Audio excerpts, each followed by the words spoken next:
was aware of cosplay, but I never actually wanted to do it. It was an ex-partner. It was a bargaining chip. We wanted to go on holiday, so we met halfway. We went to a convention, which was MCM in Manchester.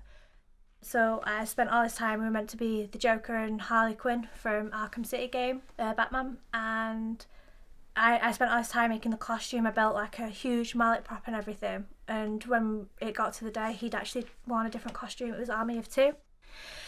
So he went off with his friend, and I was like, what am I supposed to do? I've never been to a convention. And then suddenly, because of my craftsmanship of my mallet and my costume, I had all this attention for interviews and photos, and I actually got put in the MC Buzz magazine. It made me feel empowered. It kind of made me feel that I was actually good at something, and even though it was something I didn't want to go to, it made me certain that in the future this is somewhere I could go, I could like escape. It's like the next level to a video game.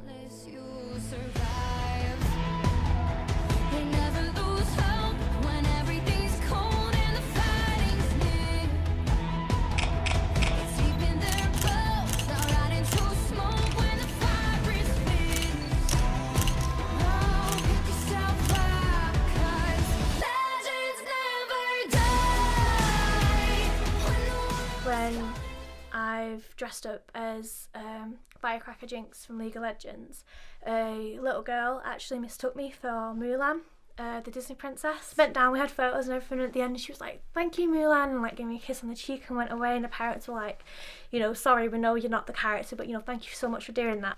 And in my job profession as a teacher, I realised this is another way that I can go out, I can help children, I can be there. They can actually meet characters in real life instead of having to go on expensive holidays like Disneyland. They can just go to your local convention and they can meet the superheroes and the Disney princesses. She was actually disabled, she was in a wheelchair, and that made me think, even though I've always wanted to work with children, it pointed me in the direction of special educational needs and disabilities, and because of that I actually went and got a diploma in it. And if it wasn't for cosplay, I wouldn't be in the job that I'm in now. Growing up, I was quite a confident child. I performed in beauty pageants. I won a few. I was called Little Miss Castleton. We wore big fancy dresses, makeup, nice hair. Did a lot of charity events, so I was quite happy. And then I started having problems with my feet. When I was in high school, I got bullied a lot because I was born with mallet toes and metatarsalgia. Which means that my toes were naturally curled underneath my feet, so I struggled walking. Girls mainly would pick on me, they'd call me Claw Girl, they referred to me as a hawk, they called me a freak, and when I went to my teacher to complain, she actually laughed at me. In my position now as a teacher, I would never do that to a student. It knocked my confidence so badly, not because of the students but because of what the teacher did. And then being pushed to go into cosplay by my ex, I was a bit reluctant, and then actually getting into cosplay, it was a way to escape for me. I was able to take on the role of the character and be someone better than myself.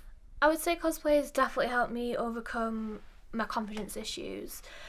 If I could go back and tell 13-year-old me everything that I do now, you know, I do modelling, and she wouldn't believe me. My advice to anyone that wants to cosplay or has gone through bullying or anything like that is that regardless of what anyone thinks of you, no matter your age, your body type, your ability, disability, your sexuality, your gender or anything, you know, even race comes into it, it's ridiculous, but you should be able to just do anything that you want to do. You can become whoever you want to be. They become a part of you.